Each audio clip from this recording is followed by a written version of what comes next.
Hey mga brods, eto nga pong si Junmar Fajardo, nababalita na parang napapagod na talaga dito sa pagbubuhat sa SMB. Maski import nga, talagang binubuhat niya. Eto pong si Junmar. So ito po kasing si The Kraken Fajardo mga kabrods, gusto at binabalak nga daw ayon sa mga reports natin na gustong masubukan naman ang ibang kupunan. Yes, alam naman natin, ang laki na nang naitulong sa kanya ng SMB at ang laki na rin nang naitulong niya sa Beermen mga kabrods. So win-win situation lang.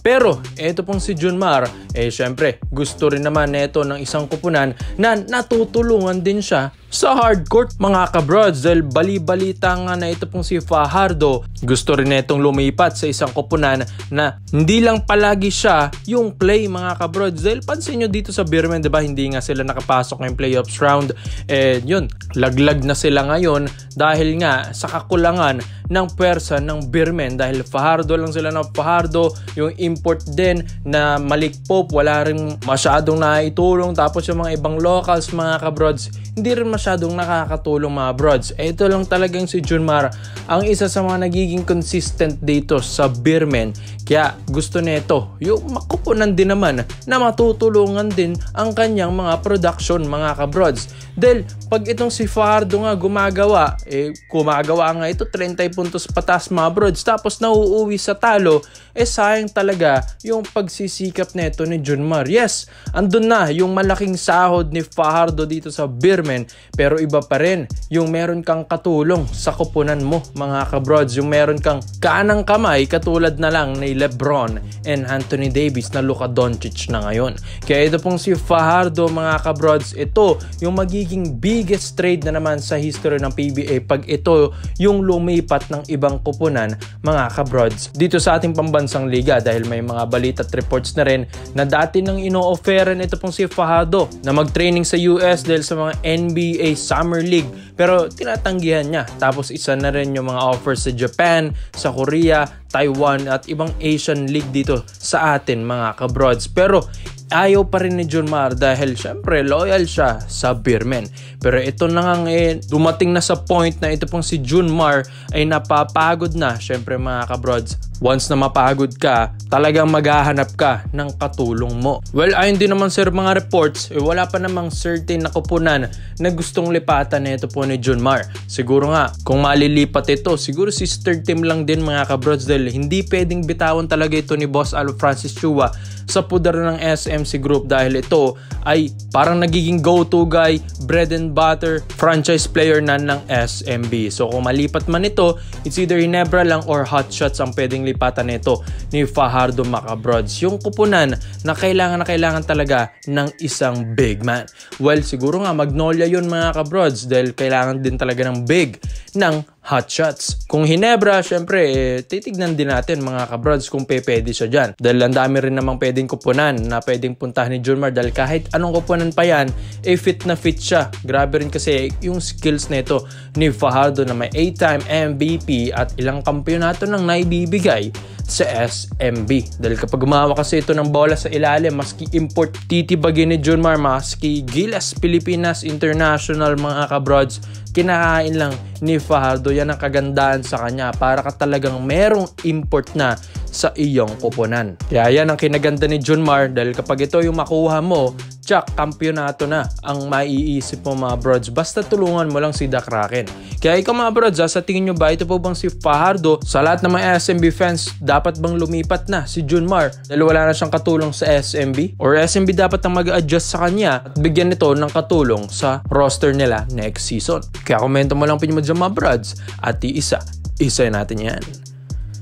So dito naman po tayo sa kabilang balita naman natin mga bro. Speaking of big man, ito pong si Keith Datu. Nababalita na rin na ito yung minamata at interesado talaga dito ang barangay in bro San Miguel. Ito po kasing 6'8" big man ng Rain or Shine Elasto Painters. Isa yan sa mga kadahilan kung bakit napasok ang Rain or Shine ngayong playoffs round dahil dito sa big man at rookie na ito. Well, ito yung isa sa mga nagustuhan ni Coach Yeng Guiao kay Kit Datu dahil ito pong big man na ito, pwersado talaga sa ilalim mga brods. May footwork, may shooting pa, lahat na. Kaya ito pong si Coach Tim Cone, ito yung minamata niya talaga, yung big man na kayang tumira ng tres, kaya mag-floater, mag-jumper, footwork sa ilalim na pwedeng tumulong kay Japeth Aguilar or future Japeth Aguilar nila. Dahil ito pong Ginebra, nagre-ready na rin sa pag-alis ng mga veterano nila. Dahil sabi nga diba ni Boss Al, kailangan meron kang reservang tire. Pero syempre yung Ginebra ngayon focus against Meralco Bolts this playoff round dahil ito na nga ay best of 3 series. So Wednesday na ang kanilang laban mga kabrods, kaya abangan nyo yan. Pero syempre hindi rin naman mawawala sa plano ng Ginebra kung ano yung mangyayari this off-season. Kaya ito pong si Kit Datu, pagmamasdan nila at imo-monitor nila ito pong laro ni Kit Datu this playoff round kung baka pang-elimination lang pala yung kanyang performance. Baka pagdating ng playoffs, iba na yung laruan niya, nawawala na, nag-a-absent na. Kaya ito yung i-scout ng Ginebra kay Kit Datu. So, ang ganda rin kasi ng shape na ito. Bato-bato rin kahit papano, malapad din kahit papano mga brods. 6'8 na big man. Halos kasing tangkad ni Japeth Aguilar, mga kabrods. So, dami-dami kasing mga ibang bigs dito sa PBA. Medyo nahihirapan ngang kunin ng Ginebra. Dahil ayon din sa mga ibang reports, nasa Converge yung gustong big man na kunin ng Ginebra, mga kabrods. Kasong hirap ngang kunin sa Converge Fiber Xers na knowing na lumalaban na sila dito sa PBA. Pero pansin nyo ba, dito sa Ginebra, ang isa sa mga kulang talaga nila yung big. Dahil ito pong si Japeth, once na mapagod ito, sino na yung kapalitan niya? Jetroy Rosario, 6'7 na lang mga kabrod, 6'9 si Japeth. Yan yung pinamatangkad, samantala sa mga ibang kupunan, nasa 6'10 pataas yung mga bigs nila. Buti na nga lang athletic ito pong si Aguilar dahil ito, nagiging puhunan niya para mablangka yung mga big man na mas matatangkad sa kanya. Pero pag kailangan na ng big man na kapalitan ni Japeth, wala na mga brods. Troy Rosario na yung sumunod na matangkad sa kanya at saka ni Jamie Malonzo. Yung Isaac Go naman, palagi na lang na-i-injured yun mga kabrods. Si Stand naman, inalis din nila. Diba? Sayang yung mga big man na napunta sa kanila dati. Kaya sayang mga kabrods. Kaya ito pong si Kit Datu, kung makuha mo ito, syempre talagang malaking tulong ito kay Japeth Aguilar mga brods.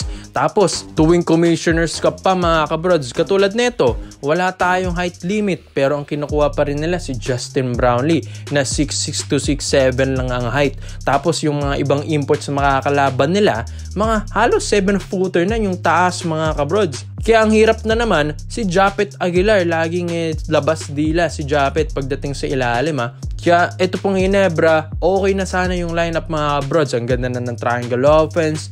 May opensa ka na, may shooter ka na, may magaling ka na na point guard, may magagaling ka na na wings. Pero pagdating sa center position is talagang makikita mo, kulang yung Japeth Aguilar dyan. Dahil si Troy Rosario, pag ginagawa mong bigs, talagang mahirapan din ito mga kabros dahil pang wing lang din naman ang laruan yan. Kaya itong sa darating na playoffs round, makikita nyo mga brods kung ano yung pagkukulang ng Ginebra dahil nanalo nga sila sa Meralco Bolts this elimination round pero walang import yung Meralco. Ngayong magkakaroon na ng import ang Meralco ngayong best of 3 series against Ginebra, baka dito na nila makikita yung pagkukulang nila sa ilalim. At muntik-mundigan pa nga silang matalo ng Meralco, diba? Kaya ikaw mga brods, sa tingin nyo ba ito pa bang si Kit Datu, malaking tulong ito sa ilalim sa Ginebra? Kaya komento mo lang opinion mo dito mga brods. Isa natin yan. Salamat po sa panonood mga brods. This is Phil Basketball. Yun lang.